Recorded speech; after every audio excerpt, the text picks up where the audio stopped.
Welcome along to obviously Fight Talk episode 18. A little bit of a weird one here this evening. We're not in studio. We're all sat in the comfort of our own home. And if you only knew the ongoings to get us here, you wouldn't say it's that comfortable.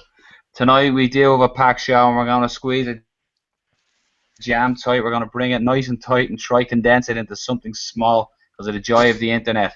But tonight we're brought to you by MMAmix.com. If you want to get all your latest mixed martial arts news and all the best information, go there. And obviously you're going to find Fight Talk there with us. So as normal, I'm joined by my three amigos. We have Mr. Carl Doran. What's the crack? We have Mr. Robert Pollen. What's up, man?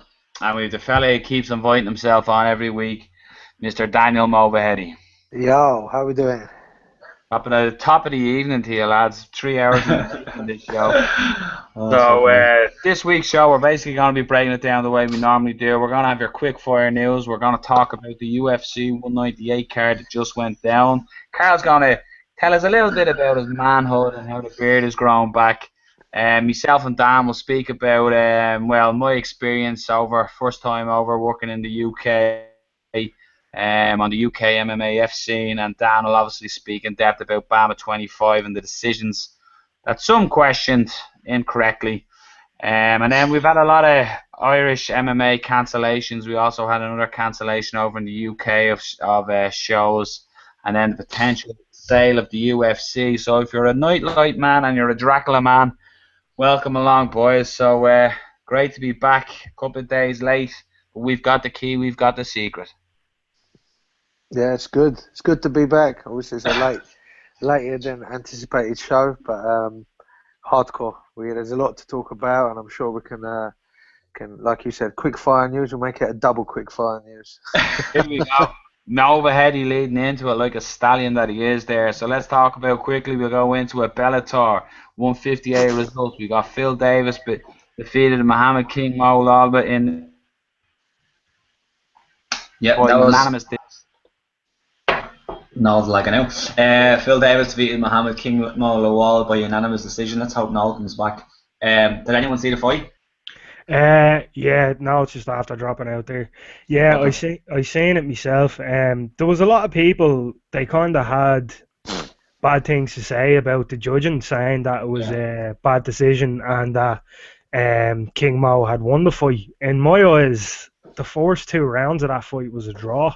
Yeah. It wasn't. Nobody in the first 2 rounds really done enough to actually put a full statement on it. The last round was only really something when something really happened, you know.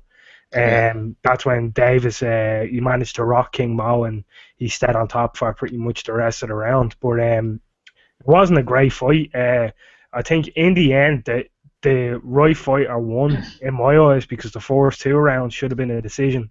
Yeah. Phil Davis won in the end, but ultimately, in my eyes, the judges got it wrong either way. It doesn't matter if the decision was reached; it was still a badly reached decision in my eyes.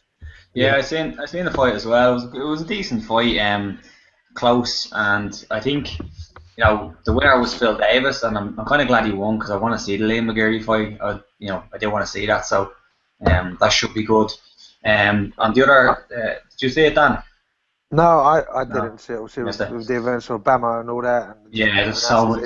So I only realised that it was on like that day when I was watching BAMMA, watching the prelims. I only realised that the show was on that night. There was so much on. So Sadawad also knocked out Evangelistas Santos with TKO. And then just before you move on, did you see how many strikes was landed before that was stopped? No. 62 consecutive strikes before that fight was stopped. Which fight?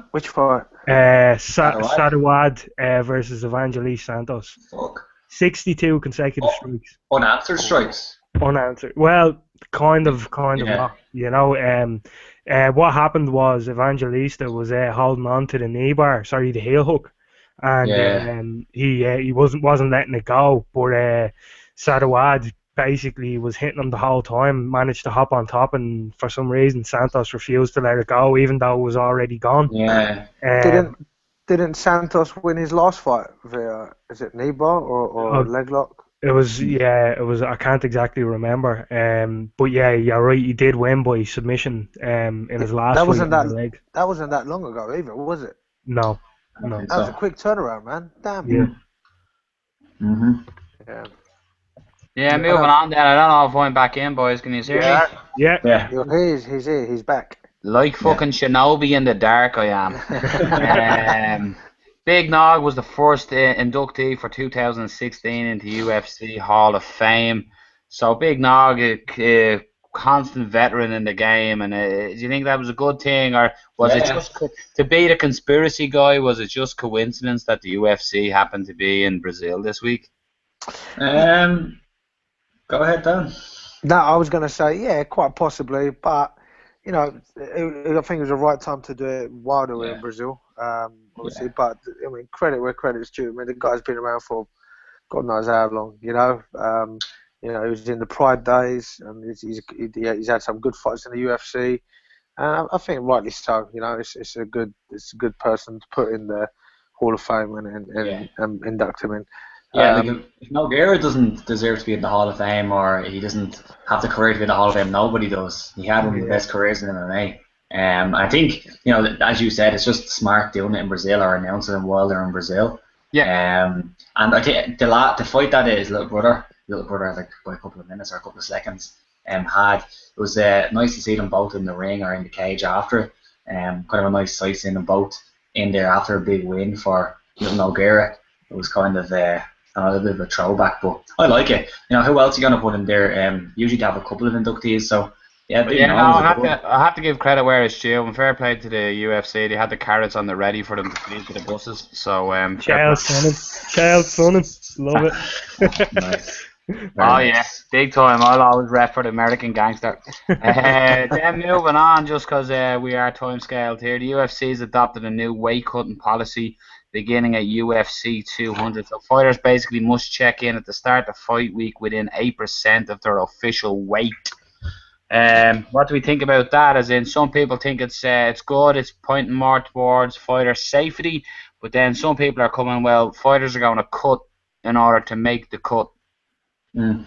Well, It's a Go on, Carl. sorry, Dan. This is something that me and Robert have been talking about for a long time off of the podcast.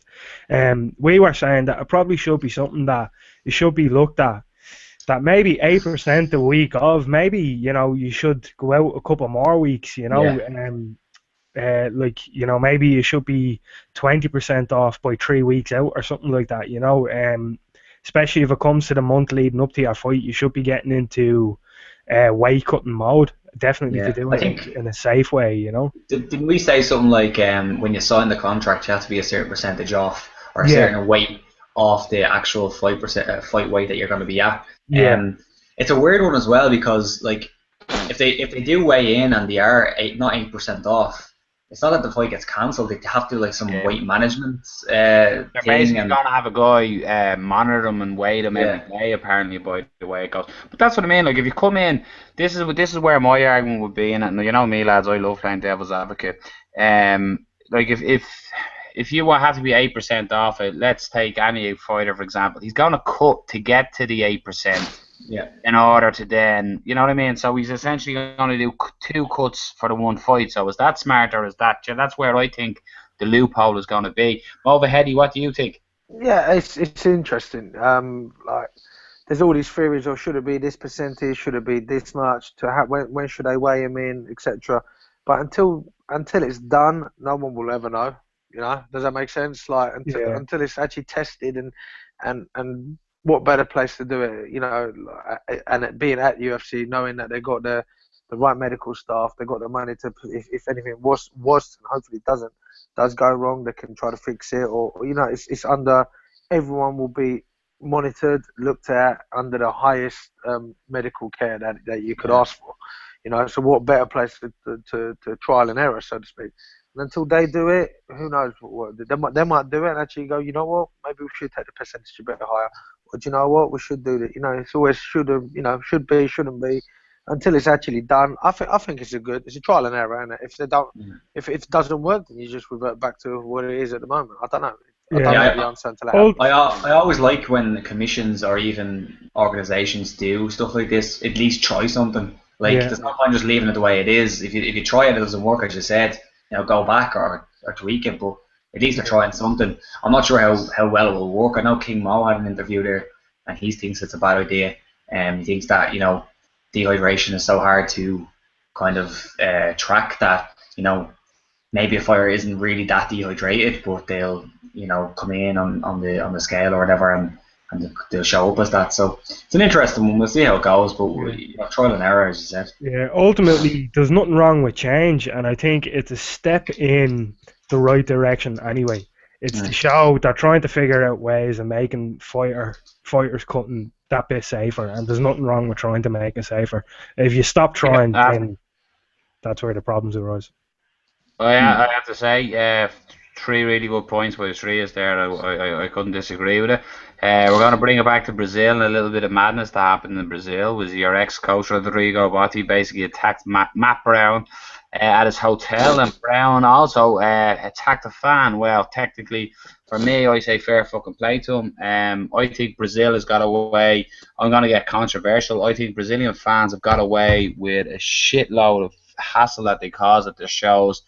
Like, if you were to put a show down, for example, if we were in Birmingham on Saturday night and the whole audience was screaming to one opponent, you're going to die, you're going to die, I think it got a lot more press than what the Brazilians do with the whole chant. And the fact that Matt Brown got hit twice and then got his hood pulled, yeah, it's maybe not the ideal thing to do for Matt Brown, but you know what I mean? The way he done it, I have to hold my hands up and say fair play to him. And the UFC... me and Rob spoke about this in work, but I think the UFC, as obviously the promoter, has to be held accountable that the fans are able to reach and get that close. And I think fighter safety, as much as we're talking about weight cutting, this is also fighter safety, and they should never get to the stage where a fan can lay a hand on a fighter, especially on his walk to the cage. Yeah, I agree, and it's again, it's down to the venue set out. I mean, it's so many factors, but I think I didn't see the fight, but I saw the clip of him as he was walking out. And fair play to him. He's human at the end of the day. Like who the hell are they? As I'm talking about the fans, to be able to reach out and do that to a fighter, especially when they're coming to fight your fighter, to put a show on for you, to give you your money's worth of ticket that you just paid for to sit and watch. What if you did injure him, or I don't know, God forbid something happened that he couldn't continue the fight? Then how much more pissed off would you be? Yeah. Not only that, how much of a fucking idiot do you have to be to punch a fighter on his walkout to a fight? Yeah. That man has spent, never mind that it's Matt Brown. Matt Brown's an absolute psychopath anyway. But when you're going and hitting a fighter that has spent the last 2 months training to fight, to go into a cage and try to destroy another man, and then you do it after he cut weight, and he's going in, possibly not in decent condition, but going in with the mindset of, I'm going in here to battle, and then you have some idiot that reaches over and he's like, you know what, we haven't fed this line for a week, let's prod it with a stick and see what happens. Of course you're going to get a smack. Yeah. Rob just agrees with that. That's your intake on that one, Rob, is it? Yeah. Yeah, like what was he what was he supposed to do in a way? Like, maybe he shouldn't have hit back, but technically that's assault. You're putting your hand on another man. Now, as we said in work when we were talking, the UFC has to take responsibility and the venue, and whoever sorted the security, because they were way too close and they weren't keeping the fans away. So that does fall back on them. I reckon they will, UFC, and I think obviously just because we don't hear it on the outside, I reckon behind the sets that they must are taking more action and more precaution to make sure that doesn't happen. I'm sure that's gonna happen. I think the UFC should go the way of football in a way. Now it's a bit different, but you see in football, if there's ever a racist chance or whatever, stadiums get blacked out pretty much where they don't get fans to watch the match. I think pretty much what should happen there is the UFC, you know what, in 2017, from January 1st, 2017 to January 1st, 2018, we're not doing a show in Brazil. That's what you should do. That's it. Now, money. I know it's money, but ultimately, if stuff like that's going to be happening, you do have to protect your fighters, and you're going to have to show the fans that you can't be doing things like that. You know what I mean? Yeah. Sure. The only thing I will say that apparently the guy who struck Matt Brown was put out from the show. He was, yeah. Yeah, so he was thrown out. Just to move on, then we have the UFC flyweight champion Demetrius Johnson announced during Monday's edition of the MMA Hour that he signed an 8-fight contract extension with the UFC. Not surprised by that because, you know, like, we're all big fans. We all hyped him after his last victory. We spoke great about him, but in fairness, if any fighter is ever going to sign an extension, it certainly would be Demetrius Johnson, because the best at his weight class is certainly in the UFC, and if he was to go anywhere else, there's just nobody that's even going to look at him like him. But I don't even think Bellator have a flyweight division, as far as I know. If they do, then there's not many fighters there. Not surprising. He did say there was no point in him going out and trying free agency because he got the deal that he wanted. So, congrats to him. Good stuff. And he's always said it. It's a business for him. It pays the bills. So why is he not going to accept an 8-fight deal? And all right, he doesn't get the attention that he deserves, I personally think. Yeah. But he makes his money and gets paid and does what he likes doing, man. So fair play. Carlito? I don't really think there's much else to say. Everything's really been covered. Like, Demetrius Johnson's the best in the world at his weight class, possibly pound for pound #1 as well. You could definitely make that argument. I think he is.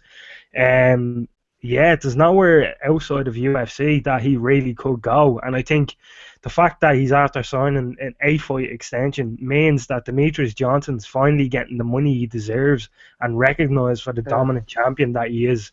We hope so, anyway. Yeah, I hope so, because I think he as well. deserves it. I think as well with DJ, because there's not really a division outside the UFC, or it's kind of a solid division for him to fight. I don't think he's going to get many huge offers from other organisations, considering he's not a huge draw. Now, obviously, I'm sure Bellator, I'm sure any other organisation, WSOF, would love to have him, but I don't think they're going to be really throwing money at him, considering there's not many opponents out there for him. So, it's hopefully a move for him anyway. Yeah, in terms of like the draw, as you said, it's not feasible for any other company to pay the money that you think he's on. You know what I mean? So yeah, it's about time he's getting recognised. Moving on to fighters and new opponents. According to Ariel Wani there on MMAfighting.com today, the UFC is currently moving towards booking Tyron Woodley against Robbie Lawler for the welterweight title. UFC 201 in Atlanta. It was initially reported to be in the works, and it looks like it's almost done now. So what do we feel about that fight? I don't like it that much, to be honest. I think there's better contenders there. I think Woodley, though, could have got a title shot a couple of fights ago, so I'm sure he's happy about it. But I think there is better contenders there for Robbie to fight, more interesting contenders. But it's a good fight. Like, I'm not going to complain. I'm going to watch it. Yeah, it will sell, but I don't think it's the best fight you can make in that division. I probably would have preferred to see the rematch with Rory. Yeah, with Rory. I probably would have preferred to see that. So, now. Yeah, I probably would have preferred to see that fight as well. But I'd say Woodley would have had an issue with Carlos Condit jumped over him, considering Woodley technically beat Condit, even though it was a bit of a freak accident. But yeah, it's a good fight, but it's not a fight that really jumps out at me and says, "Oh, I can't wait to see this one."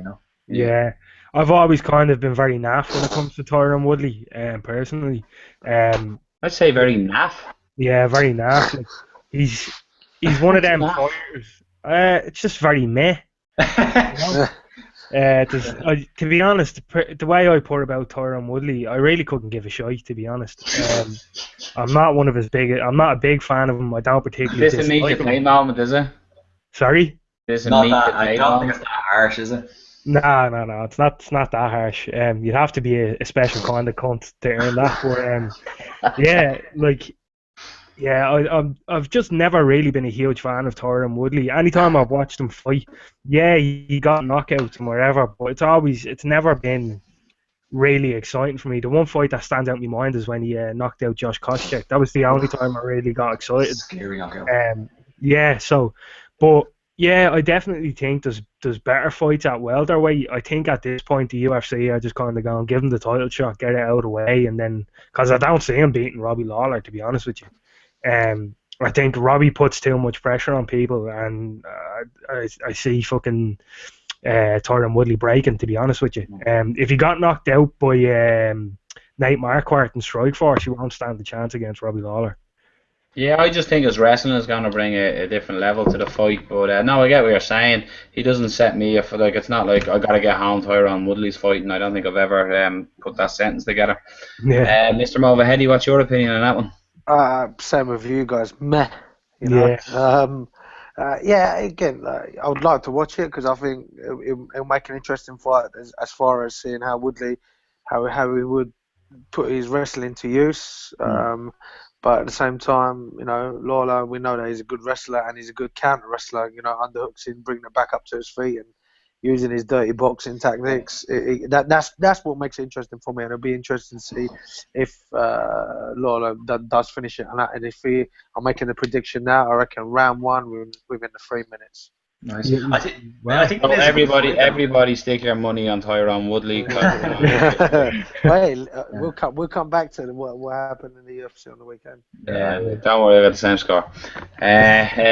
So going from a fight that we all don't seem that excited about to a fight that everybody seems to be excited about, and it just seems like ridiculous clickbait for any website, paper, whatever. There's talk of Floyd Money Mayweather taking on the notorious Conor McGregor in a boxing bout.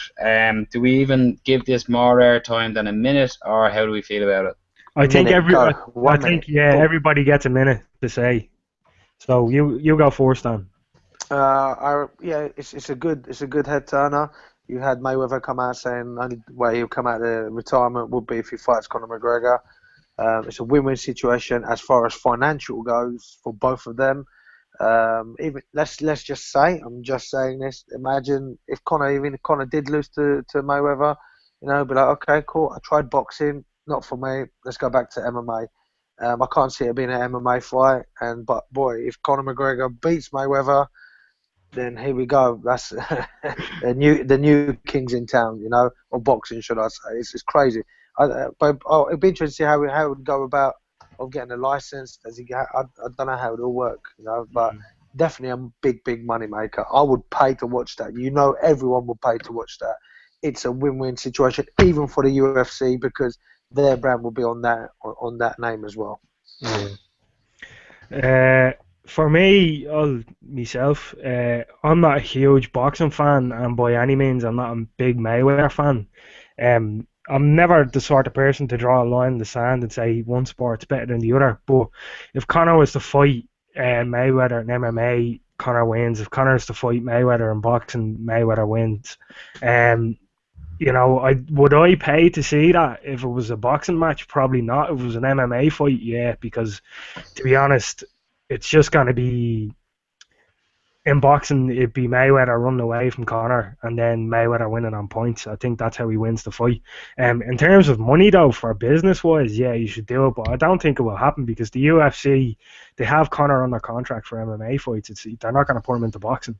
Maybe, I was thinking they could possibly do it through, I don't know, I might be completely wrong, but if you put this as, you know, a showcase charity match type thing, something like that. That's probably the only way you could get Mayweather charity match. I doubt it. But this is now. I have my conspiracy hat on here. Okay, so what you do is, what's Mayweather's uncle's name?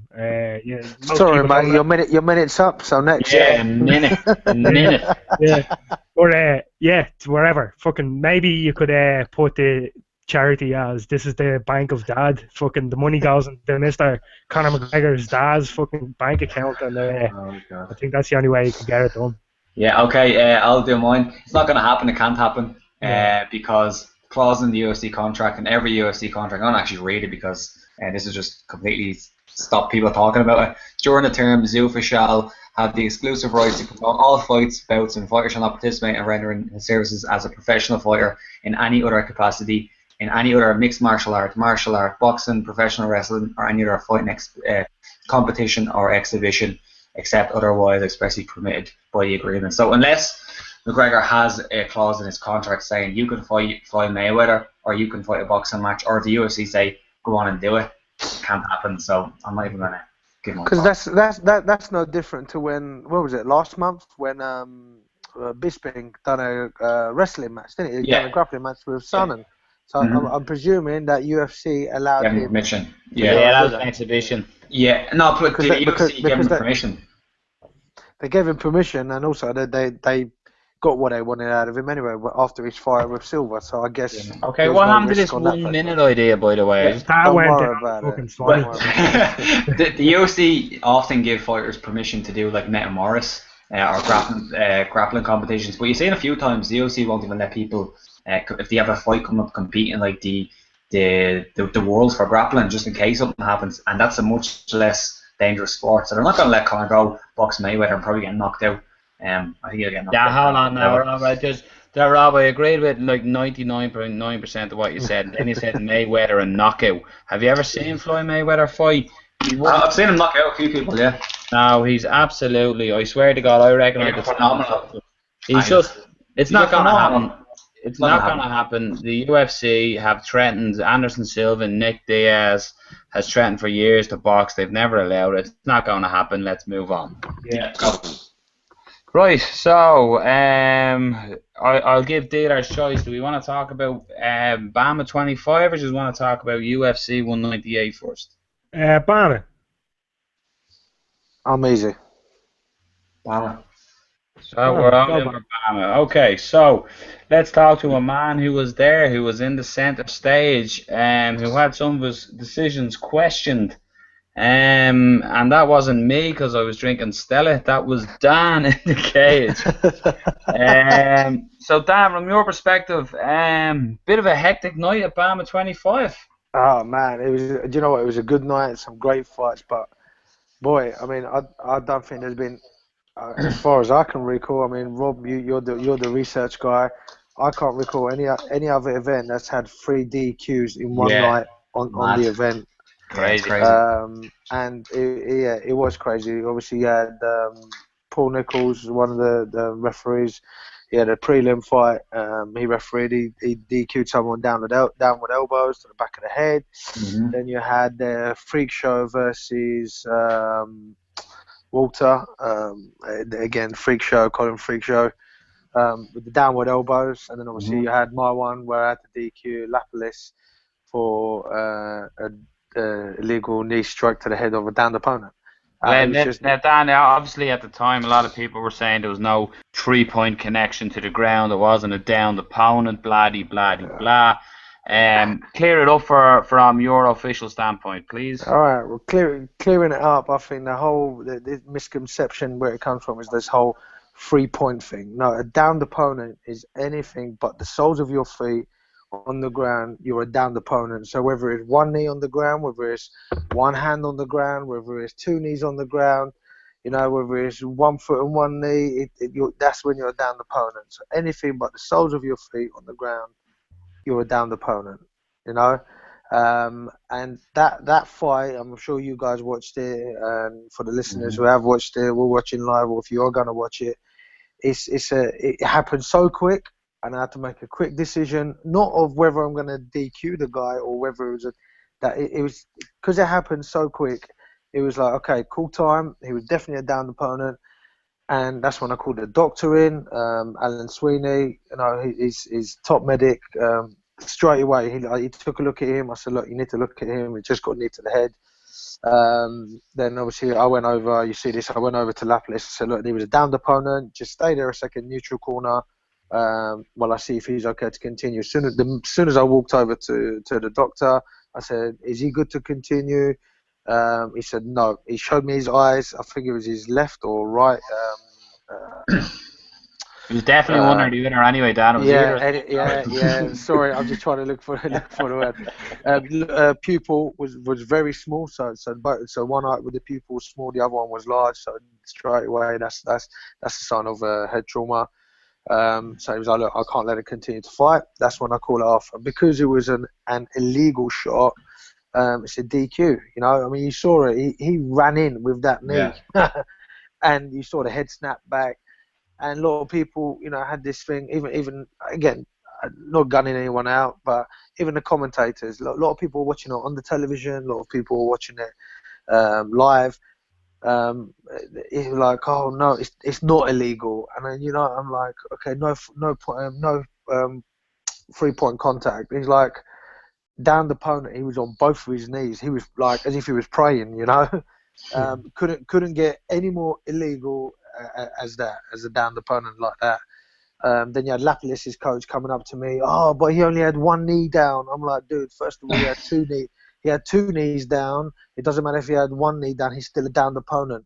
So I think also the confusion was there that, because it's such a rare thing to see of giving someone a DQ on a downed opponent or even a downward elbow. Even though it's in the rule set, that it's very rare to see that. I think a lot of people just don't understand it, and that's where the where the problem comes in. And I knew I'd done the right decision. There was definitely confusion in the crowd though, because I was sat right front row on the side where you came out, Dan, and a lot of people were sort of giving out behind me. And the great thing about BAMMA is the fact that it happens to have huge screens all over the arena, so you could almost, like, as people were saying, oh, giving out, you could go, look mate, just turn to your right there and look at that huge television. And then you hear that, it was basically nullified their argument then. And I actually remember when you came out of the cage, I jumped up to tell you it's a fucking unbelievable decision. But it was. I think I just need to make clear as well. It was the doctor. If the doctor said, look, he's good to carry on, what would have happened was I would have deducted 2 points of Lapilis, and then we would have carried on the fight. That's what would have happened. If he was good to carry on and the doctor said to me, look, he's good to carry on, and Stapleton wanted to carry on, of course, I would have deducted 2 points of Lapilis because it was an intentional foul. I would have deducted that, and the fight would have carried on.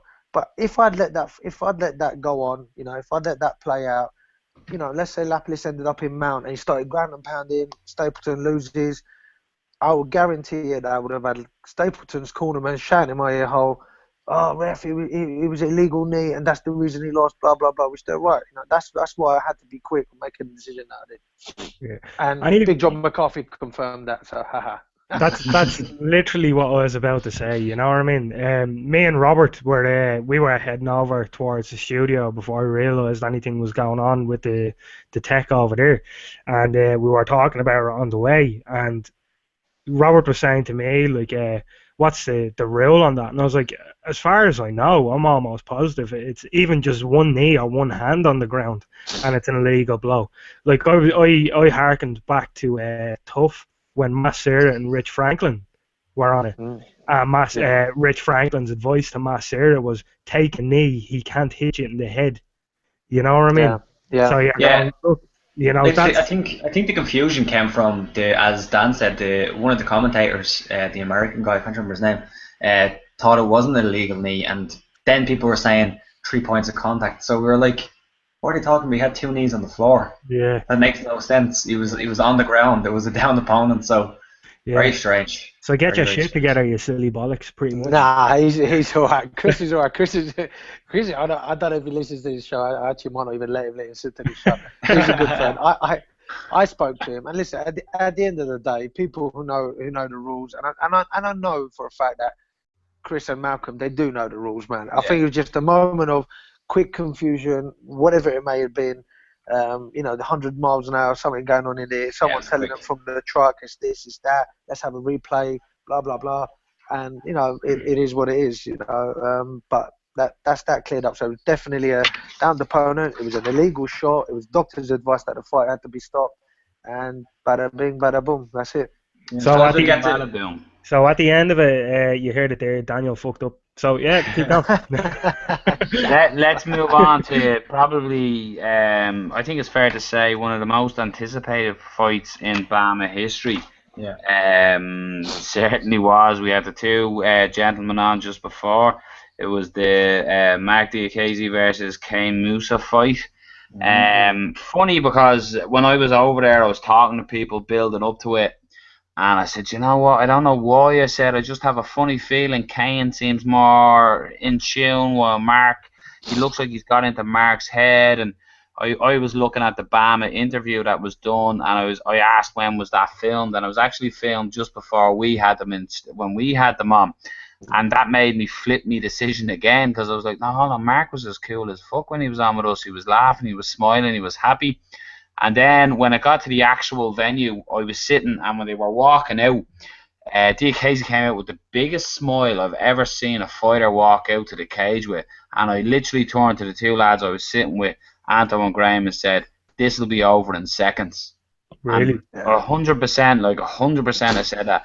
And Mark called it. Like, he said to us on the show, and he said on other shows, that he sees something. He's not going to say what he sees, but he sees something. And it was after the fight, he said he noticed Kane drops his hands when he throws like a couple of double jabs, or he doubles up on the jab and lands the big right. And he absolutely nailed it after 36 seconds. He done what he said he was going to do. And it was crazy, because the crowd, like, to my right went like numb quiet, and to my left they went absolutely berserker. But in fairness to Mark, he done what he said he was going to do. Yeah, it was a good fight. Good stoppage again, Dan. It was quick. Got in there very quick. I had to be on my toes, but like you said, no, the atmosphere was electric. It was crazy, and you know what? It's his entrance, the way he came in, and even when I was bringing him to the center, and you could. I think it was Kane. I'm sure it was Kane who said to Mark, "Come on, you're going to get schooled now," something like that. It was something. That's why I remember him saying, "Come on, it's on now." Like you could see that. Okay, these two are ready to go, and I knew I had to be on my toes here. And you know, when he knocked him out, and then obviously everyone's seen the fight, and all the craziness. That's when you see me trying to half chase Mark down the cage. And just because of the tension that it was, and again how fighters react in the cage will escalate of how their fans react outside the cage. So that's what I said to him, look, squash it. Whatever you've got, whatever the problem was, just squash it now, mate. It's a sport. We're in it. You've done what you've had to do, and just go and squash it. And that's when he goes over to Kane, and you know they squashed it, you know, whatever the beef was. I don't think there was, you know. At the end of the day, they hyped up really well for this fight. It got people's attention, and to beat. But that must have been a hell of a shot, because even Kane was like, "What happened?" Yeah, it was even Dan, as he was coming out of the cage again. Where I was sitting was right as the fighters were exiting the cage.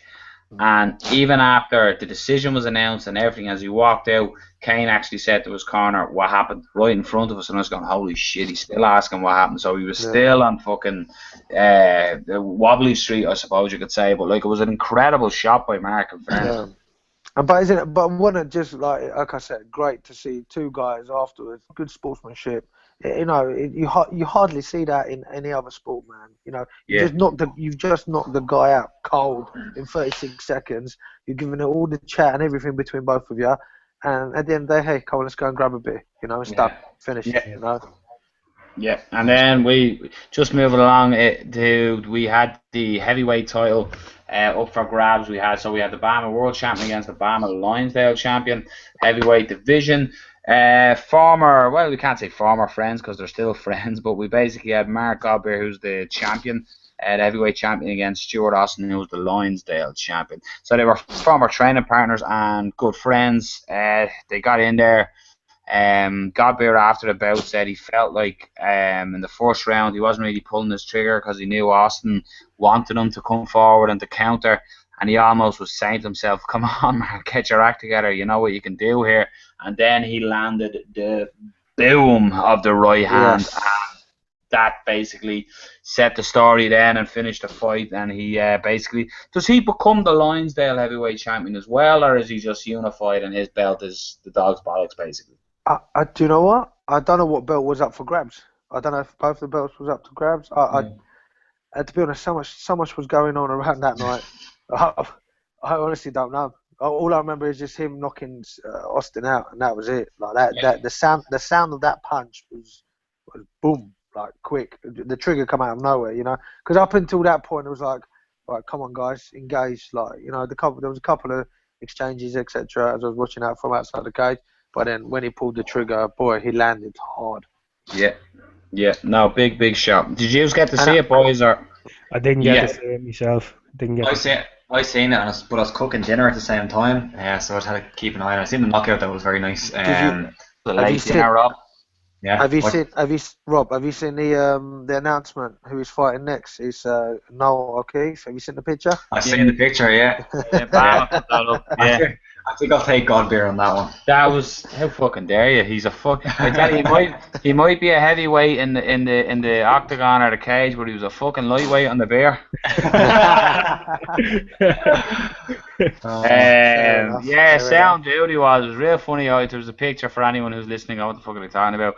I went over to Mark in, let's call it, the early-ish hours of the morning, and we squared off. And I like, just as you know, the photo opportunity. And I think Godbeer was a little surprised when I started sticking the head on him to showing it. He was like, he turned to Wendy and he says, "Your man's fucking serious, isn't he?"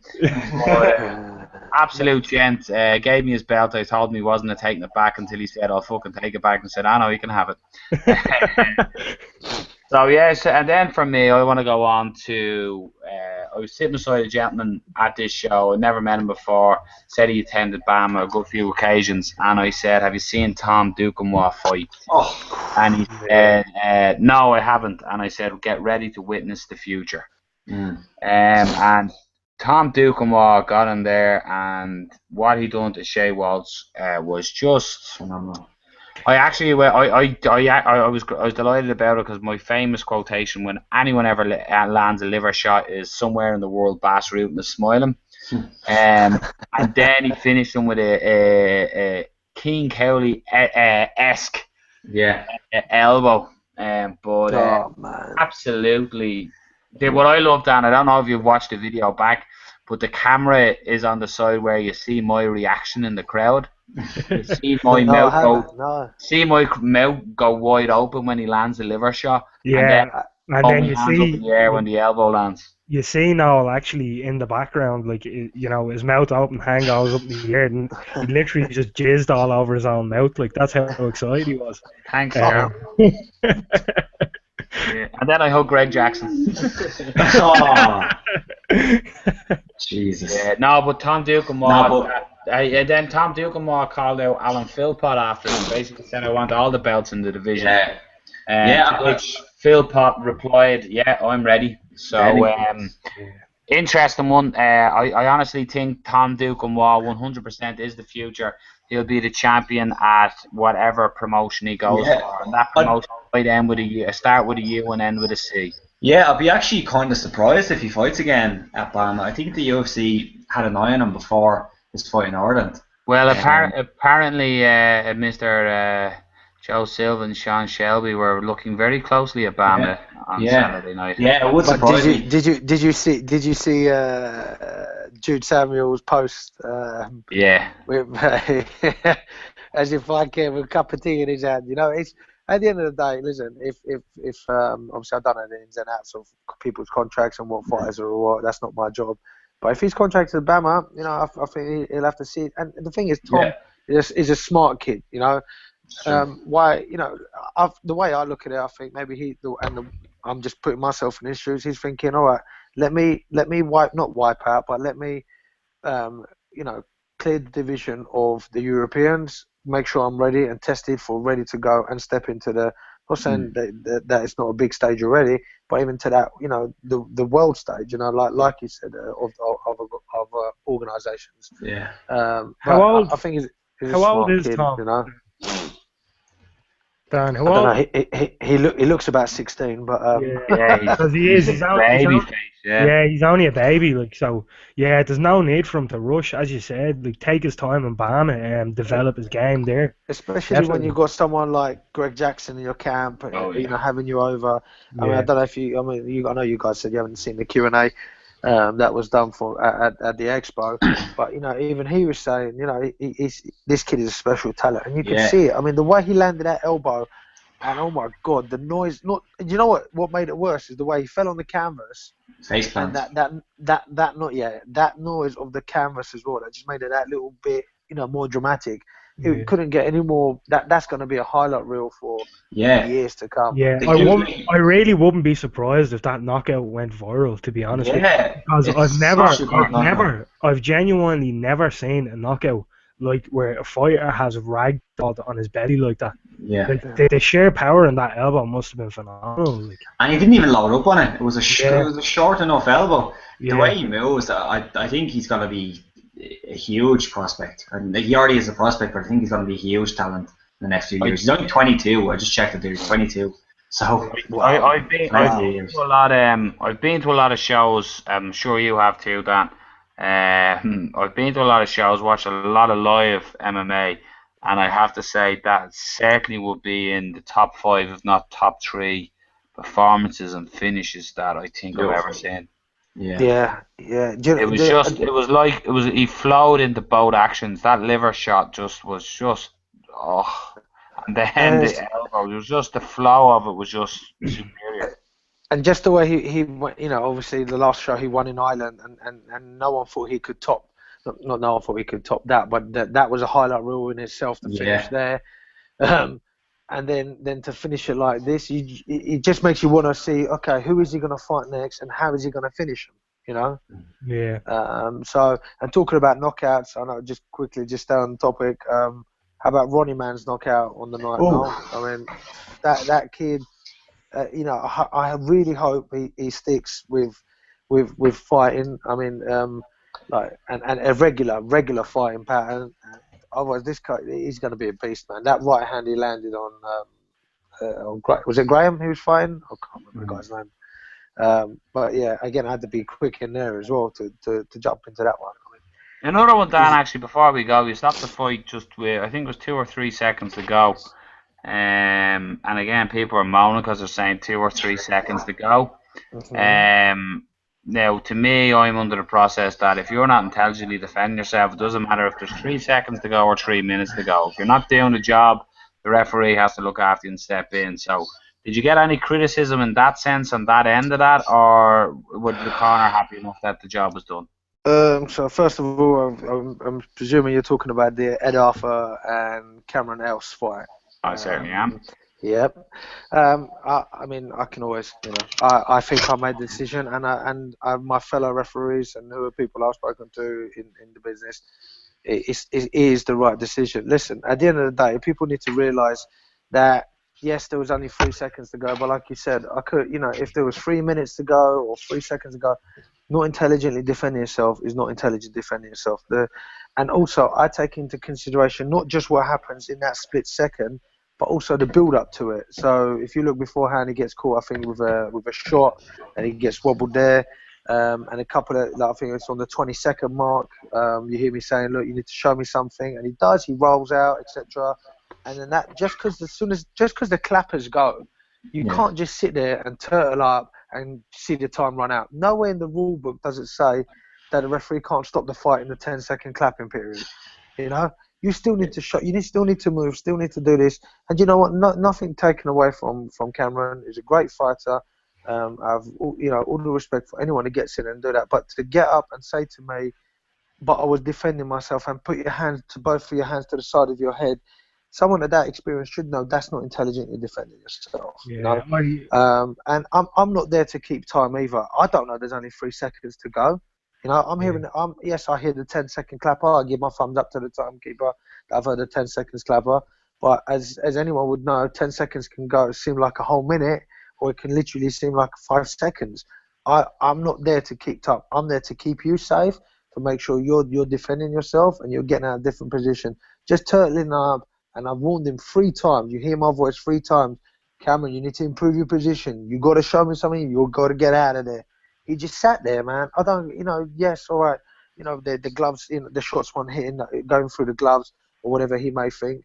But instead of jumping up in my face after the fight, and I said this to any fighter in my rules talk, instead of jumping up in my face, going, "Ref, I was defending myself," use that energy that you was doing to jump up in my face and tell me, "Ref, I was defending myself," to actually move your position and improve your position to prevent me from stepping in and stopping the fight, You have said that before on the show as well, and in fairness, it's spot on, it's 100%.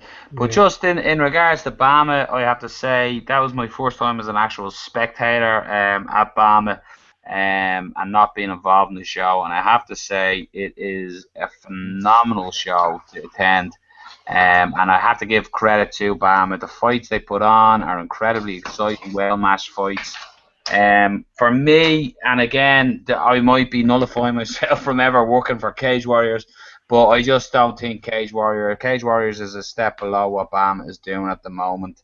Attendance-wise, venue-wise, production-wise, Cage Warriors certainly does have some very extremely talented fighters on their roster. They've obviously, I think it's something like 70 Cage Warriors fighters have made that step from Cage Warriors cage to the UFC octagon. So it's certainly there, but I just think how they sell the show, everything they do, I just think BAMMA is at the moment the biggest show in Europe, and it is phenomenal, and I thoroughly enjoyed Saturday evening, even on lack of sleep. So moving on then to... Hold on. You forgot to put the beers in about getting free beers all night. Yep, that's it. That's why he enjoyed it thoroughly. That's between me and my bankroller. we were very well looked after by BAMMA, let's say. So let's move on to UFC 198 before Dan hangs anybody else. So we all had a really good night, except Zoolander himself. He didn't have the greatest night in comparison to us all on Saturday. A stacked card. We sort of said we're doing a lot of picks. We picked 8 fights. We originally picked 9. Originally we picked 9, but Anderson had to take a hard piss, so he had to pull out.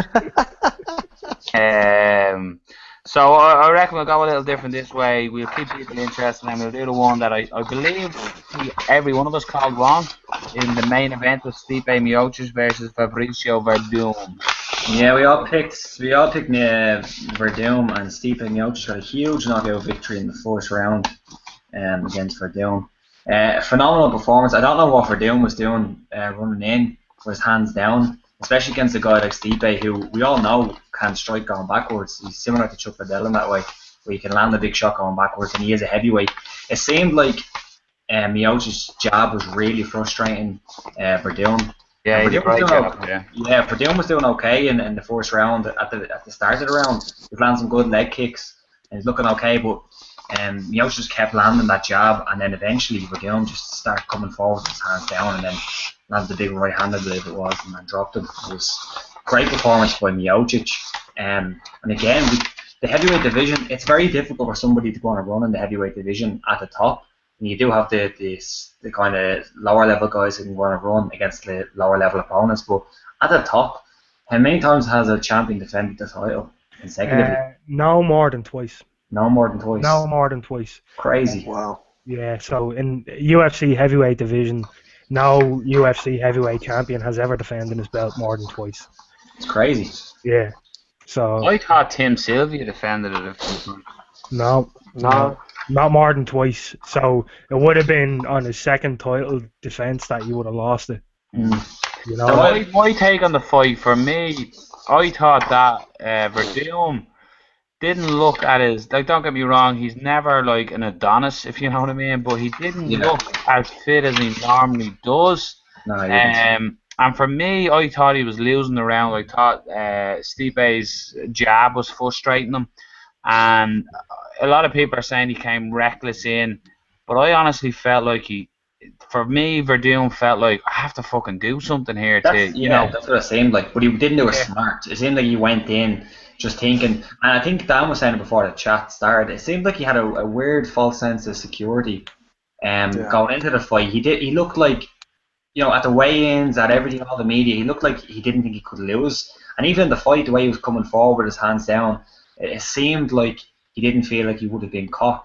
Obviously, he was caught in the end, and I'm sure he probably didn't feel that way exactly, but that's what it looked like to me. It looked like he was coming forward thinking, I'm just going to beat this guy whatever way I want, and I said, that's not the way it turned out. But that's how I was saying to you as well, Rob, that I just felt that as much as I picked for Doom, I was rooting for Stipe. I don't know, maybe because he sounds like Chuck Liddell when he speaks. I was just like, there's a bit of Chuck Liddell in Stipe, which is I like him. Sounds like Steve Austin. He does sound like Steve Austin. I loved when he won and he jumped the cage and he was just with his partner and he was going, I'm a world champion. I'm a champion. It was amazing, you know. Yeah. But no. What I was saying earlier was the fact that do you think he got not comfortable, but the fact that it was, it was in his so-called backyard, it was in his hometown. Maybe he just, thought, hold on, I can't lose here. The pressure of someone else coming to fight in my country, in my hometown, is going to be too much for them. I think in a weird way it mirrored the way Verdun won the title against Cain Velasquez, where Cain refused to go to Mexico. He didn't want to go travel. He was like, "Oh, I'm okay. My cardio is great." And then it turned out it wasn't that great at elevation level. So I thought it was a weird mirrorance of the situation. I thought what was weird about it, I get what you're saying, Rob, but what I thought was contradictory was he was down and he was doing. Did you see the seminar he done with literally hundreds of people doing a jiu-jitsu seminar for doing? I don't care if you're just sitting there, and him walking through that building and meeting all them fans is exhausting. Yeah, so I just thought he should have maybe locked himself away and not being he had all his little stupid Verdun faces, masks, and all that. When did he do the seminar? Like the week of the fight? The week of the fight. It's crazy. Oh wow, it was crazy. Don't get me wrong, I don't think he was doing much. He was just walking around, but there was literally something like 200 or 300 people on the mats. Wow, exhausting. I don't know. I assume that would have some sort of effect on the fight, and some people could say maybe Verdun didn't take it as seriously as he should have. But I think, let's be honest, if you turn that around and Verdun had won that fight, nobody would be saying anything. You know what I mean? I think hindsight's a motherfucker of a deal, Carl. I think ultimately what happened in that fight was, Verdun went in. I think he underestimated Stipe's power, which is a very silly thing to do at heavyweight. Verdun was trying to come forward because we know where he wants to get the fight. He does want to get it to the ground, even though his stand-up has improved. But a hell of a lot, yeah. Yeah, but what happened was, I genuinely think there was the punch that landed before he got knocked out. It was a punch that landed, and it looked like to me either Stipe got angry, Verdun got angry, or kind of sent all sense out of his head, and he said, "You know what? I need to take him down now." And he came forward with his hands down, which is he pulled a Ronda Rousey. He got a takedown as well. He didn't set it up. He just sort of dived. No, he Chris Lieben. He came forward all zombie. You know what I mean? And he got caught. He basically, it was shades of what happened to Ronda Rousey against Holly Holm. I don't think it was as desperate looking as that, but I know. In a way, it was very, very similar. It looks like he was getting frustrated, and he wanted to get the fight where he wanted it. Would you almost say that he didn't pay any respects to his opponent? I don't know about that. Did you not respect him? No. But the knockout, see the way he fell into the cage was a weird one. I've never really seen a knockout like that. The way he sort of crumbled into the cage was weird. It was like, almost like he could have snapped his neck or something the way he went in. But that's how you know he was charging. Really, he must have been coming at a hell of a pace. To get cool, Stipe moving out of the way, and then boom, Yeah. Right. Good win. So let's go. We jump onto the co-main. We had Jacare Souza defeated Vitor Belfort. After 4 minutes and 34 seconds of round number 1, and was pretty dominant in this display. Vitor basically said after he felt like he just didn't pull the trigger. With news tonight that possibly Chris Weidman is out injured of 199, you got to give it to Jacare, haven't you, after that performance? If definitely Weidman's out, I think so. It'll be a great match. Again, there'll be a lot of hype around it. But as far as speaking about the Vitor fight, I mean, Vitor, again, time and time again, even Dana White has said it, what Vitor turns up, which one turns up to fight, and is he done? I mean, I was saying put this question to Rob and Carl earlier. Is he, do you think they'll cut him? Is he done? Who knows, man? He's still a big draw, big crowd, and he's still a top ranked fighter, so maybe they'll, like I said, they keep using the word gatekeeper. They'll have that for the other guys who want to get into the rankings. If you can get past this guy, past Vitor, of course you can. But that fight, Jacare, I mean, he's something else, man. I think he deserves a title shot. Yeah. I don't really think it matters which Vitor shows up against a lot of these young guys anymore. I think the game has passed him in a way. You have to remember he's fighting since 1996. He's fighting a long, long time. I think just the level of MMA fighter that's around today is just overall better than Vitor. Now Vitor still has that power. He can still land on anybody. He can still knock them out. But I don't think skill for skill. Even if Vitor was a couple of years ago on TRT, he wouldn't have beat Jacare Souza on that night. Jacare looked too good. His passing on the ground was too good. His ground and pound was too good. Everything. He was like a tarantula, like an alligator, as you say. Yeah. It's a phenomenal performance by Jacare. I think you do have to give him the next shot, even though he did lose to Romero. Yeah, Yoel Romero. I still think that you have to give Jacare the next shot if Weidman is injured. So, yeah, phenomenal performance. I think Vitor could be done. You never know. I don't think he's going to get cut by the UFC. If he wants to stay around, I think the UFC will give him another shot. But I don't know how long he wants to stay around after taking a beating like that. He's taken a couple of those now. Yeah. Yeah, you'd just be worried about, I always seem to go on about this, but you'd be worried about brain trauma, you know what I mean? Fucking Dan Healy here, huh? yeah. But, in fairness, Vitor has a lot of miles on him. As Robert said, he's been around since 1996. And fucking fought Tank Abbott, for fuck's sake. What's that? Yeah, he did, didn't he? Yeah, I'm sure there's a bloke in some bar this weekend who said he could fight back if he fought fucking Tank Abbott as well. Yeah. But yeah, I think Vitor at this point he should really just consider his health. I'm not even going to say consider retirement. Just consider your health and what's best for you and what's best for your family. He's earned some. Honestly, I know. Don't get me wrong. I know Jacare dominated him and he landed some shots and he cut him with the elbows and stuff. But he didn't take a massive beating that you could say he should retire, and he has never really lost in that fashion of a massive beating. Do you know what I mean? Yeah, right. And that he hasn't lost a massive beating, but now I don't know what fight you were watching. That was a horrific beating. It was. I'm playing devil's advocate. He took a beating from that fight. He took a beating off Weidman. Yeah, he took a beating off John Jones. Those were really, really bad losses. That fight against Souza, man, yeah, that's another man just fucking implementing what he wants to do with you. You know what I mean? And he took Vitor where he wanted to take him and just beat the brakes off him. That's it. He made it look easy. Like it's like we're going to talk about Moya in a little bit, but Moya done the similar thing. He made it look easy, just like Jacare did. Yeah, it's difficult to do, especially against a black belt, and looked phenomenal. Great performance. Let's move along. And let's we all picked the Jacare, by the way. So. Yeah. Okay. Moving on. Next on the card was Chris Cyborg doing whatever she fucking wanted with Leslie Smith. Yeah. She finished it in round 1 after 1 minute and 21 seconds. So I can't remember who called it. Dan called 45 seconds. I believe I might have called in and around 1 something. I'm not too sure. But it was basically Cyborg doing what she wanted, really, as we predicted.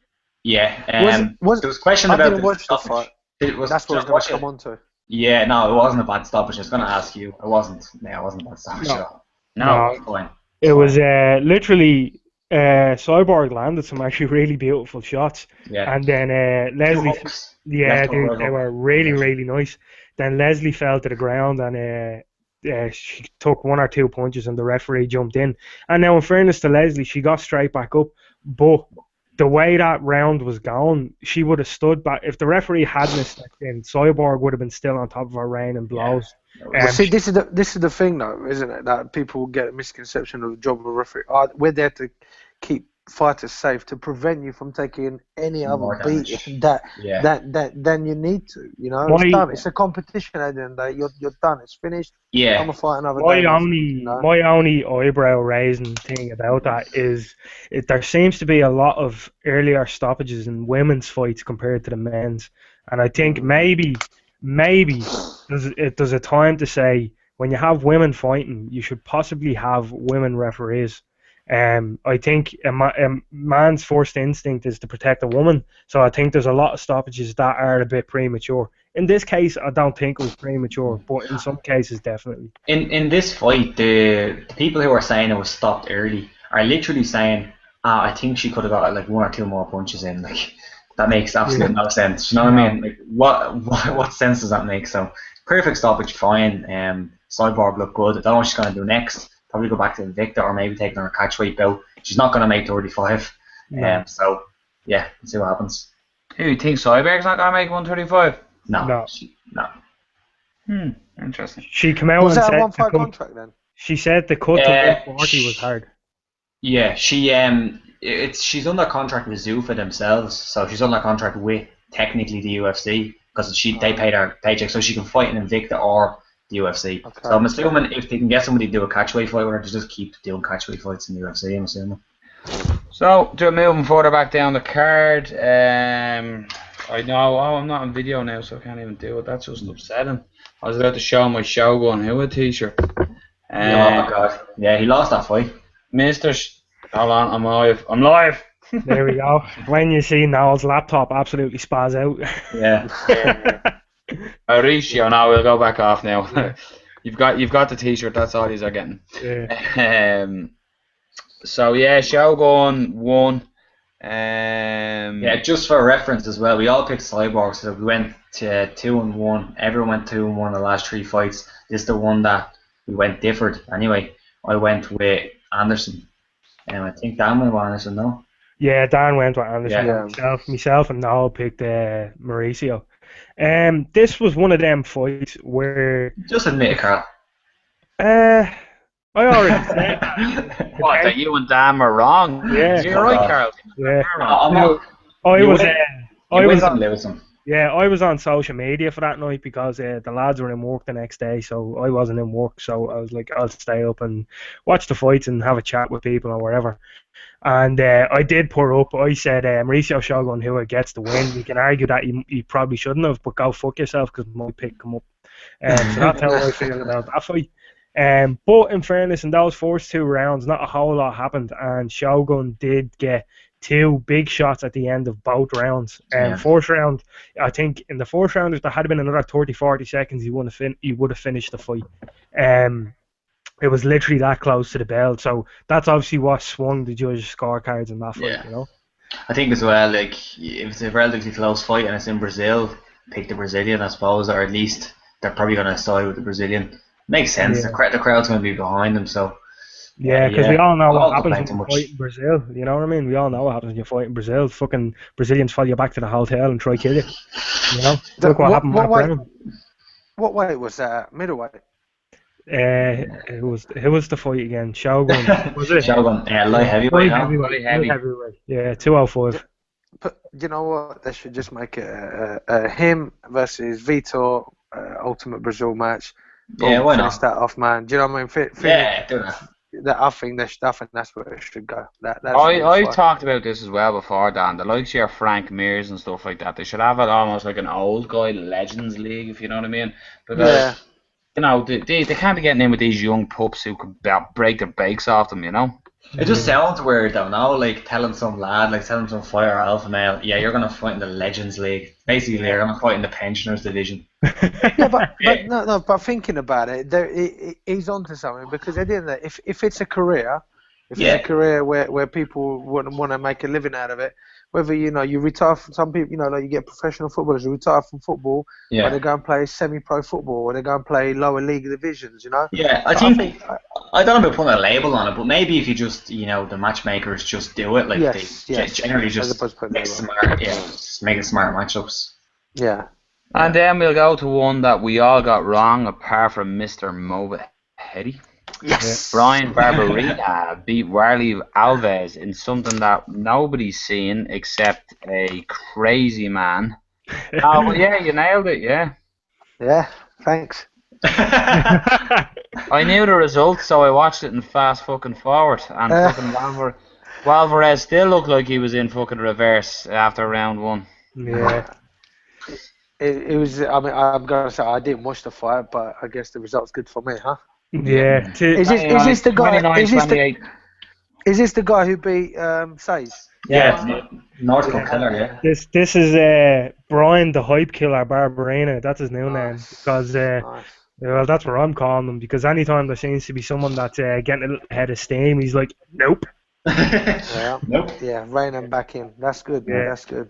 Yeah. And then let's skip down then to Damian Maia versus Matt Brown. Danny Yeah. might look phenomenal. Yeah, I got into it with a few people on Facebook. One lad was saying about Damian Maia. He was saying, "Fuck Damian Maia, he avoided the fight," and I was like, "What the fuck is wrong with you, you silly bollocks?" I said, you don't understand. It's the whole point of Brazilian Jiu-Jitsu is to avoid damage. You know, I was like, Damian Maia is an elite level grappler. He employed his game and used it to a very, very conventional level. Like if you go to the Gracie Jiu-Jitsu style when they created a force, the whole point of it was to not take damage, and that's what Damian Maia does. You know, he takes people down and just implements his game. Yeah, And he's smart. Yeah, Yeah, it's very smart. He's using his strengths. It's silly as well. Like takedown, that's taking the fight. That's going. That's fighting. yeah. Passing guard, that's fighting. Go for submission, that's fighting. Taking the back, that's fighting. But even then, Robert, I'd say it's even more impressive to enter a fight and not get into a fight. Yeah. Yeah, You know? listen, Well- again, you got to think. Why would you stand there with Matt Brown and go toe to toe?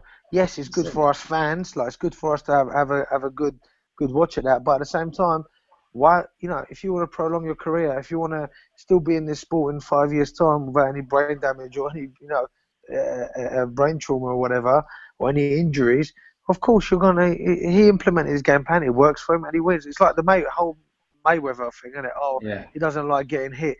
Damn right he don't like getting hit. Why should he get hit when Yeah. he's so good at moving and not getting hit? Exactly. Yeah. Silly. He's not going to sit there and take a shitloads of punches.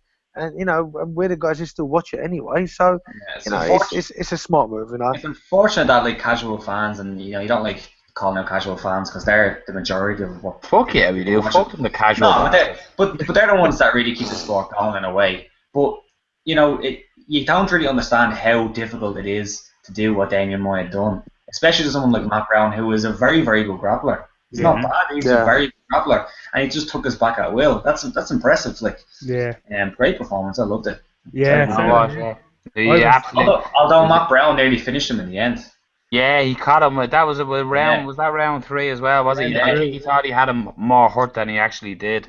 He stunned him, and he jumped back on his guard, which was obviously that there, either now I don't know, maybe I'm giving Damian Maia a bit too much credit. When that happened, either that was Damian Maia playing possum, or that was Damian Maia just acting on pure instinct. Yeah, I think it was pure instinct. That was instinct, Carl. Yeah, he was in trouble. Yeah. But that tells you how good of a grappler he is that while he was knocked silly, Matt Brown entered his guard and he goes, you know what, fuck you, I don't even need to have all my senses, I can feel this, I know what I'm doing, you know? Yeah. So it again a great performance with Damian Maia. A lot of people are calling for title shot. Yeah, I think we all went Maia, didn't we? We all did went Maia, yeah. Yes. Yeah. And then we'll move down again. We got Thiago Santos basically knocking the brakes out of Nate Marquardt. Did we all call this one as well? Yeah, I think we all knew that. Yeah, just Carl, Mr. Dan Healy there. I definitely would agree with you on this one, Professor. I think it's time for Nate to hang the gloves up. It's happening to him all too lately. I know he beat Holloway in his last outing. But I just think he's taken too many big shots over time. His expiry date on his chin is gone, and it's night. I think for Nate Marquardt. And also, I mean, I'm we're never going to tell someone what to do and what not to do. But if I was his close friend or family, he's still a good name. So set up a business, whether it be grappling because he's a great wrestler, whether it's because you don't want to go past that time where, hey, you're the guy who's lost your last 5 fights or whatever, and then you come to set up a business in the MMA community. We know how people are, what people are like. Oh, I'm not going to go to his gym because, oh, look, he lost his 5 fights. Whereas then you turn up to someone else's gym who's won their fights, but yet they could have beaten all bums and to get an 11-0 record. But that doesn't matter because on paper it looks good, Yeah. So I for him, I really hope that he does find what he needs to do and he's been around the game for a long time, a long time. Yeah, You know? a long time. I think I don't know. Correct me if I'm wrong here, but we're saying that maybe his family or something should step in and have a chat with him. I'm almost positive Brandon Schaub and some of his friends, because Brandon Schaub Yeah. trained with Nate Marquardt. Yeah. I'm almost sure they stepped in there not too long ago and said like maybe it's time to consider something else after what happened Brandon with Joe on their podcast. Yeah, Yeah. 100%. Yeah. Yeah, am I right in that? Yeah. Brendan Shaw was saying, I'll always cheer for my boy. This was in the CB Holloway fight, but he was like, I think it's time to call it a day. I hate to be the one to say it, but it is. And it definitely, I'd echo that at this stage now. I've a big Marco, like some of the wins he had, I'm going back a few years ago, but it's just, it's you see it happen, unfortunately, to some fighters where they just can't walk away. Be it if he hasn't made the money and he needs to fight for money, and it's sad if someone who was such a high caliber fighter like Nate Marquardt, if that's still the case for him. But I just think he's the perfect example for me. Carl goes on about it every week there. I think he's trying to get a job in fucking Beaumont. But, But just quickly, for me, is the perfect example of that. Yeah. Can I just go to a point that Dean Lister made? I think you guys were talking about the whole union thing and like that, and about how that one of his friends played American football. He only played 2 seasons, and he's got injured, and now he's settled for life. Yeah, Whereas unfortunately, this isn't in the sport that we're in at the moment.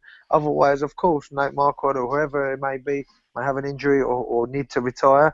If you want to call it a pension, to collect their pension and live a happy life, or a comfortable life, Yeah, I tweeted immediately after it, because I said it a couple of times in the podcast, I don't really like saying, to somebody or claiming that they should retire. I think, it's up to the fighter. It's entirely up to them, but I have no interest in watching another Nate Marquardt fight personally, and that's not me saying retire, but I just don't have any interest in it. I don't want to see him fight again. That's just my personal kind of No, I'd be on the same vessel as you there now. I've got to be honest. It'd be easier to get on that boat than let's get hyped up for Nate Marquardt fight. And I hope he comes to the right decision. What the fuck is going on here? Are you still trying to steal my shtick? I'm the one to say, no, this fucker should be out of here. He should be. What's going on? No, you get me stick a few weeks ago for singing. Fuck off.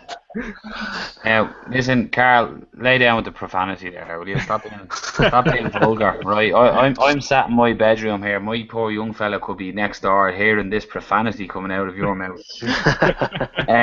Right, so we move down the card there just before Carl gets going again.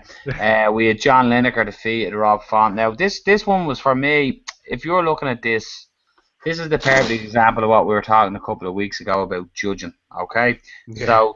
One judge scored a 30-27, the other judge scored a 29-28, and the last judge scored a 30-26. What right? the fuck? So what was the last one? 30-26. 30-26. Okay. Okay, so what fight are these guys watching? Do you know what I mean? That they're so different, I don't know, and I hate the way people are saying on Twitter straight away after, it doesn't matter, the right guy won. That does matter. If the scorecards are all over the place, at one point the right fighter is not going to win. It doesn't matter if the result is correct. If you're getting the scorecards all over the place, that's still not right. I think we can all agree that John Lineker won the fight. Yeah, exactly. But that doesn't matter. It does matter. But at the end of the day, you should be able to clearly judge a fight. Pretty well if you're going to be a professional judge. And it seems like it's all over the place. Those scorecards were completely all over the place. Yeah. There's no reason why those scorecards should have that much disparity. Yeah. That's absolutely shocking. To go from what was it, 30-20, 30-27, 29-28, and 30-26? Yeah. What fight were you watching? That's absolutely incredible. I can't believe it. You might argue that 30-27 and 30-26 maybe watched the same fight, but what was the other guy watching? Yeah, I don't know. Yeah, it left on the night. It left me scratching my head, to be honest with you. Now I need to go back and watch the fight because it was on Saturday. I can't really remember it myself, but I was definitely scratching my head and going, right, we're in for a weird night here. You know, you knew from that it was going to be one of them. You know, Mm. I'll have to watch the fight to see, but the actual, like, listen, you guys reading out the score, it's like, yeah, it does sound a bit like, well, hold on a second, yeah, but I'm definitely gonna watch it and come back yeah. with my opinion. Yeah, you have to, because definitely it was a strange one. You know what I mean? You'd be looking at it going, I don't understand how they got those scorecards. You know. Yeah. Right, so it was a couple of notable ones there. You know, Nogueira beating Cummins, but apart from that, UFC 198. Cause me and Dan, well, Dan was on duty. I suppose I was on duty on Saturday and Sunday. And there's Rob posting up. Yeah, keep that holding up so I can see it and read it out, because I don't have that information in front. Oh, I do. I think it might be backwards, is it? No, it's showing perfectly for me. You just need to talk for it to come up on the screen, Yeah, so Robert. just talk there, will you? Yeah, so these are the official leaderboard, I suppose, for us. Yeah. As you can see, Carl is on top. Who's at the bottom? Fucking right, I'm on top. Dan is on bottom, but look at that score. Up 10%, up nearly 11% this week with those picks. Bada bing, bada boom. Fucking copying me. I'm third, and then Nola second. So that's the leaderboard so far for our picks. Wonderful. Yeah, so we're going to move it on just a little bit, and this is a little bit of a weird one. So we're not going to come at you here with angles and points and opinion. Well, we are going to have opinions, but we're not going to be coming at you with mad facts. There's been a couple of cancellations of shows, and Dan, you'll be aware. I think I officially broke the news to you, but BAMMA 26 has postponed. We won't say cancel, has postponed its event until September the 10th. Then we also had news this week of the UFC. That's a show down up in Northern Ireland. They've also cancelled their show. The news earlier today, I think, was it, that I put up that Cage Kings has cancelled. Again, I was talking to Phil Snedden today. It's not cancelled, it's postponed. And then there was news just before we came on that Gladiator, is it Gladiator K1, or I'm not too sure. They have to forgive me on that one. It's left me brain. Has cancelled. So there just seems to be a lot of shows cancelling, and a lot of people are jumping to conclusions on it. And obviously, fighter safety is paramount on every show. And I think that maybe these shows were planned before the tragedy happened here with Jairo Carvalho, and basically new regulations have come in, and these shows, certainly not BAMMA, but it might be a case of getting bloods in and getting these things in. It's just slowed it down for shows, and maybe as well, let's put the cat amongst the pigeons. Maybe it's not financially feasible shows to the smaller shows like the UXCs. Not that UXC is a small show, but you know what I mean. It's a more regional show. I know they had a bit of trouble UXC. They had a lot of fighter pullouts with injuries. And they're talking to Phil. He was basically telling me there's no big drama about Cage Kings. He just has to push it back. But again, it's sad to see. In one way, it's sad to see because young fighters need a platform to showcase their skills on and to fight on. But if it's at the risk of fighter safety, well, then they're right to be postponed and to be put off. But it's just a weird one that it's almost every day you wake up and a scheduled show was all of a sudden cancelled. So what's your opinions on this one, gents? It's a tough one because we don't really have all the facts, so we can't really say why each show was postponed or cancelled. BAMMA put a statement up, didn't they? BAMMA put a statement up why they're postponing that one. But exactly, yeah. And I'm sure there's other shows. I'm not accusing anyone of lying, but I'm sure there's other things. They're going to put out a statement about one thing. I'm sure BAMMA's one that's what it is because we know the new regulations. But then other shows we don't really know. Like they're going to put out a statement and then we can just accept what they say and go from there. But obviously there's a lot of things. The new regulations is going to make it more difficult for promoters to put on fights. And that's not a bad thing, if we're going to get fighter safety up to scratch, it's going to be more difficult for a promoter to, put on a fight because of the amount of money they need to spend on certain things like the medical rooms and stuff like that. I'm sure all the kind of controversy that happened has affected ticket sales, no doubt. I'm sure it has, so I'm sure that affects them as well. And I'm sure there is a lack of fighters, as we've seen in one of the statements for, I think it was UXC, a lack of fighters. It could be due to clubs maybe pulling out fighters, or maybe fighters just pulling out due to, I don't know, any reason. But it's all kind of speculation at this point. We don't really know the full context of it, but hopefully at the end of the day, fighter safety gets resolved, and what BAMMA are doing is a great thing, and hopefully over the next couple of months this all gets resolved, so we don't have so many shows not going on, because as you said, no, the young fighters do need these shows happening, and hopefully everything get ironed out. I suppose that's the big thing you see with the likes of, when you compare MMA, when me and you, Rob, we regularly say it, so do you, Carl, that I hate comparing MMA to other sports, but in this case you sort of have to, because the likes of rugby or football or soccer or GAA or whatever game, it can be played at grass roots level, because it's not as, like, if it's kids like 10-year-olds, 12-year-olds, 13-year-olds, they're not hitting one there with such ferocity in rugby than an MMA fight of younger people or whatever it is. So I suppose it is there. It's going to be something that's going to have to be looked at, and it could be the case where certain shows mightn't have to have, like, they might have to do 4 or 5 shows a year. Now they might have to do 2 shows a year, just for it to be financially feasible. But I just think, from my perspective, it's probably going to affect the amount of jobs I'll get announcing, but like at the end of the day, that doesn't fucking matter. It's fighter safety is paramount. Yeah, I think it will improve the level of shows as well, because you're going to have less shows, meaning you're probably going to have less fights. And I don't know about you now, obviously you can't comment on too many things because you work a lot of these shows, but you go to a certain show and you have 90 and 20 fights on the card. It's like, that's a lot of fucking fights for one night, you know what I mean? Like 13 fights for a UFC event, sometimes you kind of have to drag yourself through it.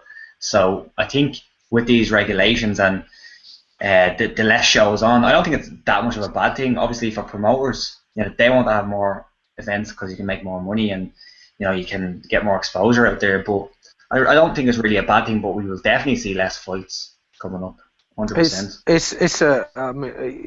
I think you're right, and I think hopefully, if, like I said, BAMMA put their statement up, I don't know about the other guys who've cancelled the event over there. What their reasons behind it is, it may be because of the events that happen, and obviously rules and regulatory. But as far as BAMMA thing goes, straight away, I don't know if you guys caught it on. You had half the people going, "This is a great idea, this is fantastic," and you had other people going, "Oh, it's another money-making scheme for safe MMA. It's another this, another that. Why should I?" And I get both sides of the thing. I mean, no one has said actually who will be paying for this. That the BAMMA haven't turned around and said it's the fighters they're going to be paying for this scan and whatever it is, and they haven't also said that they're going to pay for it. So I don't know The first thing that came into my head when I was saying these new regulations coming in for fighter safety was, well, the ticket prices are going to go up. I don't think the ticket prices are going to go up. Obviously, each show will have a different budget set in it. But my point at the end of the day is, regardless, even if your event can't, let's say as a promoter you can't afford brain scans for every fighter, for one on your contracts or on your roster, at least do everything in your power to meet every other need of every other safety that you can, whether it be getting the fighters, making sure they go and do their blood tests, whether it be from their doctors or they have to go through you to pay for it, because it's making sure the fighters are safe. And a lot of people going, "Oh, well, how come they postponed it till September? Why didn't they do July or August?" Well, two things. First of all, July, August, I think we all know everyone goes on holiday. Doesn't make sense doing an event in August because most fighters. That and fighters, that's mainly the time where they do have chill out time. A lot of people have families, especially, it's not a full-time job for a lot of people. Yes, they fight professional MMA rules, but it's not, a lot of the full-time fighters still have part-time jobs. But on the other side, not everything's going to happen overnight. It's not easy to go set everything up, Again, it's got to be a bit of a trial and error. I guarantee you, even when they do the thing in Ireland, there's going to be a couple of hiccups. There's going to be, "Oh, hold on a second, maybe we should try it this way," or whatever it may be, But people just need to be a little bit more patient. It's going in the right direction. It can only be good for the sport, and yeah, so I hope if the other events have cancelled not cancelled, postpone the event for another time, then great. But like at least BAMMA have given another date.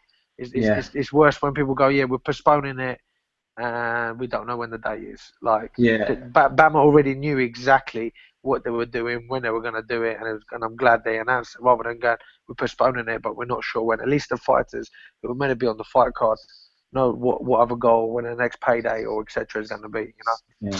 As well, I think there was a couple of reports that the IAPA, who are part of the regulation out here, they have had meetings with the government. So hopefully that the reason why BAMMA has postponed to that particular date, hopefully that means that the government are starting to step in and maybe give a hand and maybe absorb some of those fees and some of those charges for the scans. Maybe that's the case. Maybe that's the case. That'd be great. So hopefully we hear some reports before then. Yeah, it's a tough one because we don't have all the facts. So it's a tough one to talk about. But hopefully everything gets resolved and fighter safety gets great and we can all move on eventually.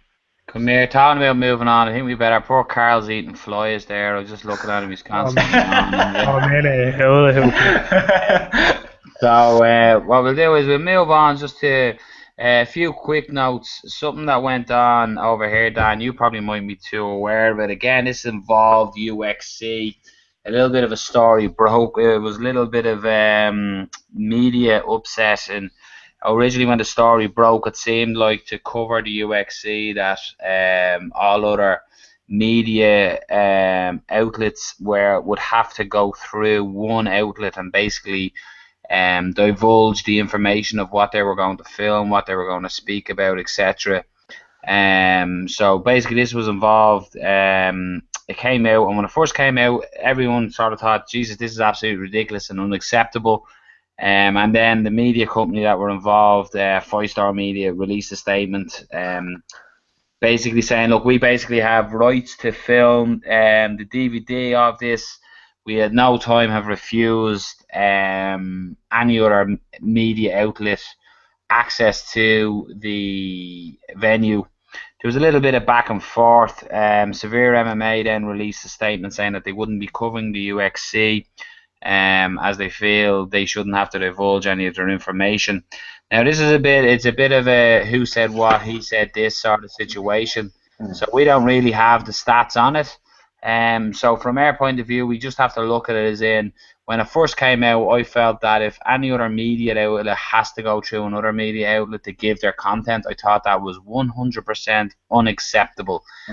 Severe MMA have been covering mixed martial arts not only in Ireland but across Europe and the world for a long, long time. And if they, and even again, like even if we were to go to a show, I don't think we'd have to need to go through any other media outlet to say, well, this is what we do.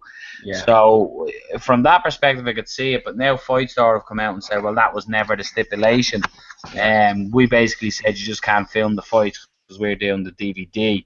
So it's a little bit of back and forth in that sense. I just felt we needed to talk about it a little bit, as obviously it was big talk this week in MMA.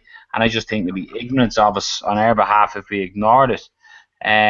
So from my perspective, if the stance there was that, yeah, you can come, but you just can't film the full fights and show the full fights, I can understand that perspective.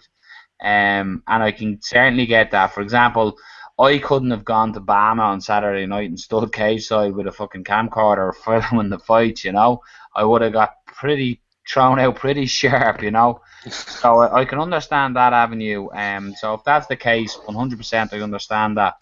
But from Severe's point of view, they had contacted the promoter of the show, and they were advised that they have to go through the other company. So it's a little bit of he said, she said.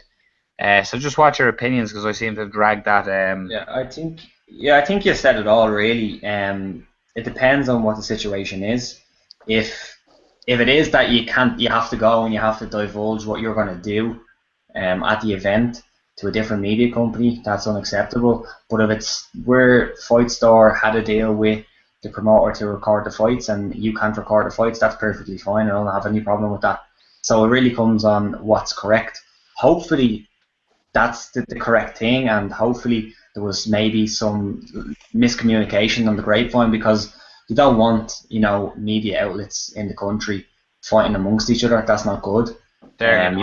You want everybody to be able to work at every fight and cover every fight without any issues. That's what everybody wants. And so hopefully there was a bit of miscommunication there, and that's what happened. But again, if it is the case that you have to go and you have to divulge what you're going to do, that shouldn't be allowed. It'd be silly. Yeah, because I know I was listening to the Severe MMA podcast today, and I heard Andrew and Sean talk about it a little. And you can tell, like, the situation is not great, and it's sort of hard to come back when something is said. And I hope, because I'm a big fan of everything that Severe do. I think they cover a lot of great stories here. They're at the majority of shows up and down the country, and Fight Store in the same retrospect are bringing something good to it as well. So I do hope that there's a little bit of a little bit of false, as in, oh, we should have said that, or we should have said that, and it might have been just a little bit of miscommunication in translation. Yeah, it's just a communication error, and hopefully that's what it is. But as you said, Rob, you nailed it on the head. If it was a matter of fact, as you have to go through one other company to tell us everything, that's unacceptable. But hopefully it wasn't that, and by all accounts, hopefully it'll be just resolved and left alone at that. So I just thought we had to bring it up. So there's no point harping on it, because in essence it didn't involve us. I just think it'd be silly for us not to speak about it. Ultimately, the way I look at it, don't be pulling your own dick. Pull everybody else's dick, because it's nice when someone else does it. So let's work together. That's my take. I love the way me and Rob just listen, real nice and real, exactly on the fence and all that, and Carl comes out with a masturbation joke. But listen, people are going to be listening to this on the podcast. If you're listening live, fair play to you, man. It's like 20 minutes past 1 in the morning. But yeah, as far as podcasts go, but yeah. So look, we're wrapping up. One last bit of news was the rumor mill that the UFC is up for sale. That's not gonna happen. That's not. No. I have a few bob in the wallet there. Will we put a bit in? Or? Yeah, I think we're going to scrape about 12 quid together between us. I think our mate Kim Jong-un might be getting invested with it as well. He might give us a hand. Yeah, but look, as we all know, big fan of the show. It's part of the. I actually got a message from him this morning going, "Where's the podcast?" Yeah, exactly. I told him we had a bit of tech issues there.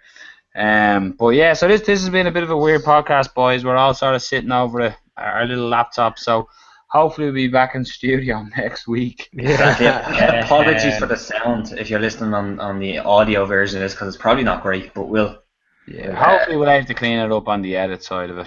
Yeah. But we just wanted to get it out, get this out, just to air our opinions and everything. But we'll be back in studio on Sunday, sounding crisp and clean, and Carl will be at his filthiest. So yeah, it's been a pretty interesting week. It's a long travelled week for me. My God, I'm still surviving. But highlights of the week for me, certainly easily, we're going over to BAMMA, watching Dan do a great job. Got to give it to you, Dan. You absolutely fucking nailed it, man. Appreciate it, man. Great decisions, and like I said it to you on the night, but super performance by your behalf. I enjoy going over and doing that UK MMAF. The weirdest thing I've ever seen. I've never seen so many fucking overgrown people in my life. Jesus, the Body Expo. Holy fucking steroids. My God, they made Brock Lesnar look like a dwarf. Crazy. But Jesus, some amount of people attend that shit, don't they? Yeah, it's like someone, who was it who said to me, one of my friends, AJ Jeffries, who was like, it's a car boot sale for bodybuilders. Yeah, it's crazy. It was crazy. You had supplement companies, food companies, top companies, powerlifting. Try this, try that. It's crazy. I had a fucking kangaroo burger. Had one? Did ya? Yeah, it wasn't that warm. It wasn't that warm, so I was fucking hopping mad. I was. I know I did when Wendy even skipped the queue to get us up there. So, Listen, bada bing, bada boom. On that note, I'm out of here, man. Get out of here. Yeah. So hang on, Dan. Nobody that's likes you anyway. Fuck off. that's the Shut wrap on up. tonight's show, pretty much. So, want to say thanks to all the lads for making time their busy schedules to get here. It was nice to get the podcast out this week. We want to say thank you to MMA Mix for hosting the show. Go to MMA Mix for any of your Irish MMA news and international news. They're going to be hosting us for the next while. And sure, don't you know, in Ireland, every mott loves a Mick. So get there. Now, isn't it a bit mad that this week's the first one with MMA Mix and it's probably the worst audio we have? Yeah, definitely. This one. Go back and listen. Now we just wanted to get it out. So look, listen, we'll wrap it up. So this is normally where we lead in and say, Dublin, you're beautiful, we love you, good night. You are beautiful, we do love you. So good night, and we'll Good edit morning. it. Good morning. It's morning. Good morning, now. yeah, What do you it is mean, morning. Good night. Gents, a pleasure as always. Yeah. Cheers. Nice one, lads. Gents, have a good evening. Come on, the brother. Take care. Good night.